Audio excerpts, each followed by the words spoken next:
नमस्कार साथियों, मैं doctor Manoj Ahuja Ahuja news channel पर आपका हार्दिक अभिनंदन करता हूं।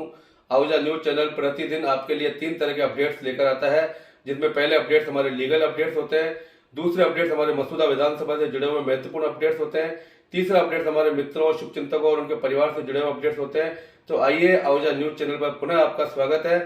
इससे पहले यदि आपने हमारे न्यूज चैनल को सब्सक्राइब नहीं किया है, लाइक नहीं किया है, तो लाइक और सब्सक्राइब करना नहीं भूलें। ग्राम पंचायत चापानेरी के पारलिया गेट पर लगे विद्युत ट्रांसफार्मर से करंट लगने से आज एक भैंस की मृत्यु हो गई। मौके पर पहुंचे ग्रामीणों ने आनन फानन में विद्युत आपूर्ति को बंद करवाया। जानकारी के अनुसार चापानेरी के पारलिया गेट पर लगे विद्युत ट्रांसफार्मर के पास से चापानेरी के किसान सिकंदर पुत्र इमाम मोहम्मद अपनी भैंस को लेकर जा रहा था। इसी दौरान विद्युत विभाग की लापरवाही के कारण विद्युत ट्रांसफार्मर से नीचे झूलते तारों से अर्थ बनने से मौके पर ही भैंस की मौत हो गई। यहां पर आनन फानन में तुरंत विद्युत आपूर्ति को बंद करवाया गया, जिसके बाद मौके पर कई लोगों का जमावड़ा भी लग गया। कर्ज से भैंस की हुई मृत्यु की कीमत किसान ने लगभग 70,000 रुपए बताई। मौके पर मौजूद लोगों ने विद्युत विभाग के खिलाफ जमकर रोष यहां पर प्रकट किया। यहां आपको बता दें कि लोगों ने पीड़ित किसान को मुआवजा दिलाने की मांग भी उठाई है।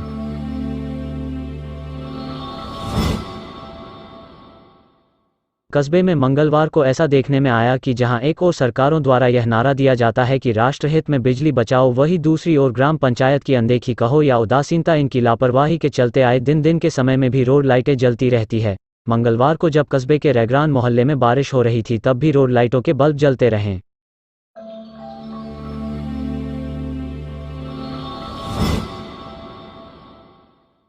वैश्विक महामारी के चलते जहां पूरा विश्व कोरोना की बीमारी से लड़ते हुए थक चुका है, भामाशाह अपने घरों में बैठ गए हैं।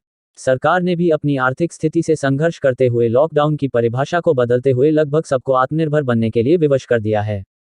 हम सब भगवान भरोसे ही चल रहे हैं। पता नहीं कब हमें इस वैश्विक महामारी से छुटकारा मिलेगा। और वास्तव में ये बात सच भी है कि हमारा देश भगवान के भरोसे ही चल रहा है। भगवान ने हर जगह अपने भक्तों को छोड़ रखा है, जो किसी न किसी रूप में मानव अधिकारों की रक्षा करने के लिए, सांप्रदायिक सौहार्द कायम करने के लिए, दुष्टों का नाश करने के लिए, अच्छे इंसानों की मदद करने के लिए आ ही जाते हैं। ऐसे ही एक अधिकारी सुनील बेड़ा सब इंस्पेक्टर हैं, जो अजमेर जिले के विजयनगर कस्बे के थानाधिकारी के रूप में पिछले लगभग 1 साल से यहां बेहतरीन सेवाएं दे रहे हैं। कोरोना संक्रमण और लॉकडाउन के चलते पुलिस की भूमिका आमजन के मध्य ज्यादा महत्वपूर्ण बन चुकी है। किसी भी प्रकार की समस्या होते ही पुलिस ही दिखती है। सरकार की गाइडलाइंस की पालना व आमजन की सुरक्षा के दोनों ही महत्वपूर्ण पहलुओं में पुलिस की भूमिका को नकारा नहीं जा सकता। सख्ती और छूट के सामंजस्य को बनाकर रखने वाला अधिकारी ही आमजन के दिलों में जगह बना सकता है। संकट के समय ही इंसान का वास्तविक चेहरा दिखाई देता है। सांप्रदायिक सौहार्द की नगरी विजयनगर सहित 8 ग्राम पंचायतों में अमन, चैन व कानून व्यवस्था बनाए रखना और लॉकडाउन की गाइडलाइंस की पालना करवाना, ये सब एक अच्छा और समझदार अधिकारी ही करवा सकता है। अपने व्यवहार के बल पर ही आज कस्बे में व्यापारियों ने स्वघोषित लॉकडाउन लगा रखा है। अपराध पर नियंत्रण के साथ साथ जो अधिकारी आमजन के मध्य ये विश्वास पैदा करने में सफल होता है कि उसके साथ अत्याचार नहीं होगा, कि उसके साथ न्याय होगा, कि उसके साथ कोई अदृश्य शक्ति है जो उसके आंसू नहीं निकलने देगी। जिस तरह से जहाज का कैप्टन जहाज को लेकर जब उड़ान भरता है, तब सबकी सांसें व जान उस कैप्टन के हाथ में आ जाती है। वो चाहे मारे चाहे तारे, सब उसी के हाथ में होता है। उसी प्रकार क्षेत्र का थानाधिकारी वो महत्वपूर्ण पद होता है जो क्षेत्र की जनता के लिए जहाज के कैप्टन की तरह होता है।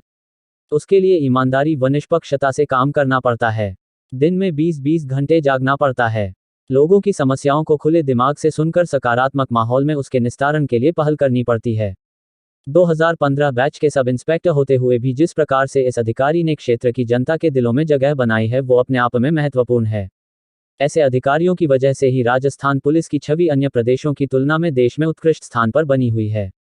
मानव अधिकारों की रक्षा की जिम्मेदारी जिस प्रकार से इस अधिकारी द्वारा की जा रही है, वह अत्यंत सराहनीय है। मैं अंतर्राष्ट्रीय मानव अधिकार एवं अपराध रोधी संगठन के प्रदेश अध्यक्ष की हैसियत से आज थानाधिकारी सुनील बेड़ा को मानव अधिकारों का सच्चा हितैषी होने की घोषणा करने के साथ ही इनको अंतर्राष्ट्रीय स्तर पर सम्मानित करने की अनुशंसा हमारे अंतर्राष्ट्रीय अध्यक्ष सम्मानीय रमेश शाह सर से करता हूं। साथ ही उन्हें यह भी निवेदन करता हूं कि राष्ट्रीय मानव अधिकार आयोग तथा प्रदेश के मानव अधिकार आयोग में भी ऐसी ही अनुशंसा करने की कृपा करावें।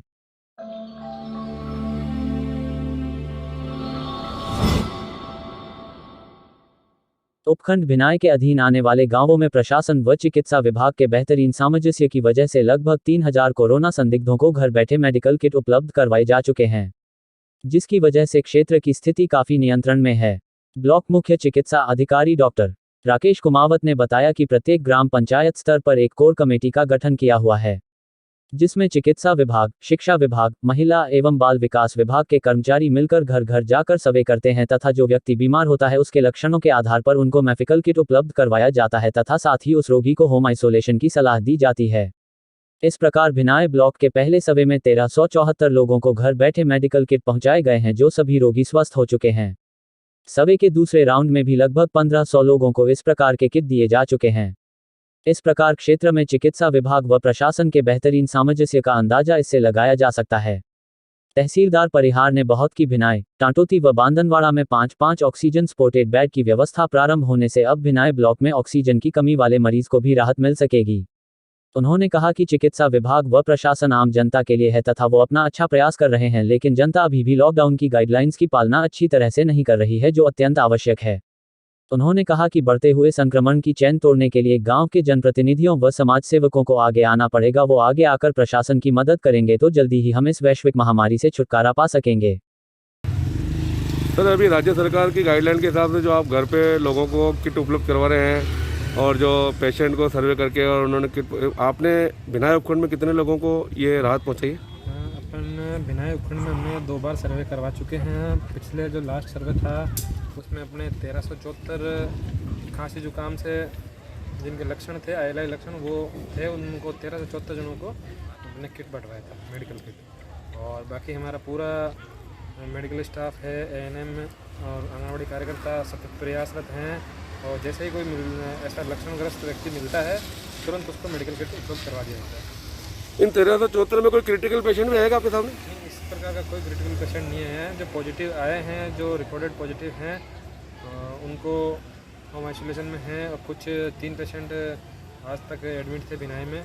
और आज बांदनवाड़ा में भी हमने 5 ऑक्सीजन सिलेंडर युक्त बेड चालू करवा दिए हैं।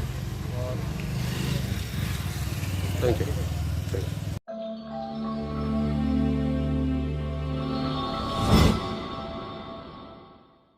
भिनाय पंचायत समिति सदस्य दिनेश पुष्पलता तिवारी ने आज देवपुरा पंचायत के गांव देवपुरा, ओवाना में गजजानाड़ी गांव में राशन सामग्री वितरित की। इस दौरान उनके साथ समाजसेवी गोपाल जी रावत, हेम जी, बाबूलाल, सल्लू काठात, पप्पू, मोती, मानाराव, भोमाराम जी, महावीर, श्रवण रावत, मोतीराव, मेवा सिंह रावत, आंगनबाड़ी कार्यकर्ता जुम्मा गुण सहित ग्रामीण मौजूद रहे। कोरोना गाइडलाइन की पालना करते हुए राशन सामग्री वितरित की गई। दिनेश पुष्पलता तिवारी का कहना है कि कोरोना काल में दैनिक मजदूरों पर भयंकर रूप से आर्थिक स्थिति कमजोर हुई, जिसको लेकर उन्होंने मदद के लिए हाथ आगे बढ़ाते हुए राशन सामग्री वितरित की। राशन सामग्री पाने वाले ग्रामीणों ने दिनेश पुष्पलता टीम का आभार व्यक्त किया। इस मौके पर अमित तिवारी, शिवराज गुर्जर, मनीष जोशी, सुरेश जानगिड़, दशरथ भाटी, रतनलाल, भोलाराम, भोमाराम, राकेश सेन, संजय, सुरेंद्र सहित समाजसेवी मौजूद रहे।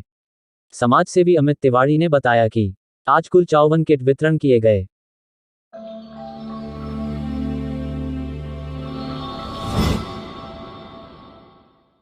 कस्बे की ग्राम पंचायत ने भी आखिरकार ग्राम बांदनवाड़ा के क्षेत्राधिकार के गांव व मजरों में हाइपोक्लोराइड का छिड़काव करवा ही लिया। ग्राम पंचायत के सहायक भूपेंद्र राठौर ने बताया कि ग्रामीणों को कोरोना संक्रमण से बचाव के लिए गली मोहल्लों में लगातार 3 दिन तक हाइपोक्लोराइड का छिड़काव करवाया जा चुका है तथा आमजन को गाइडलाइंस की पालना करने की अपील भी लगातार की जा रही है। उन्होंने बताया कि इस कार्य में वार्ड पंचों का भी सहयोग प्राप्त हुआ है।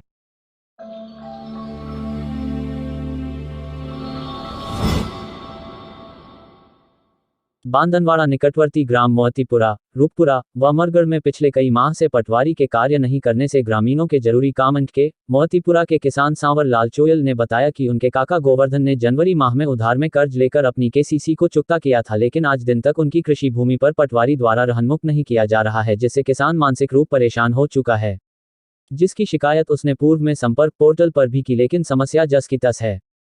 पूर्व में ऐसी ही स्थिति हुई थी। समर्थन मूल्य पर खरीद के लिए गिरदावरी करवाने की तो सरकार द्वारा यह जिम्मा उस समय कृषि पर्यवेक्षक को दिया गया था, लेकिन प्रश्न यह उठता है कि 6 माह से अधिक समय तक किसान यूं ही परेशान रहेंगे तो इनकी सुनवाई व समाधान कौन करेगा। इनका कहना है, सीताराम जाट, पटवारी बांदनवाड़ा, मेरी मुख्य ड्यूटी बांदनवाड़ा में है और मोतीपुरा में मुझे अतिरिक्त प्रभार दिया हुआ है। वह हमारी हड़ताल होने की वजह से मेरे द्वारा अतिरिक्त प्रभार पर कोई कार्य नहीं किया जाएगा।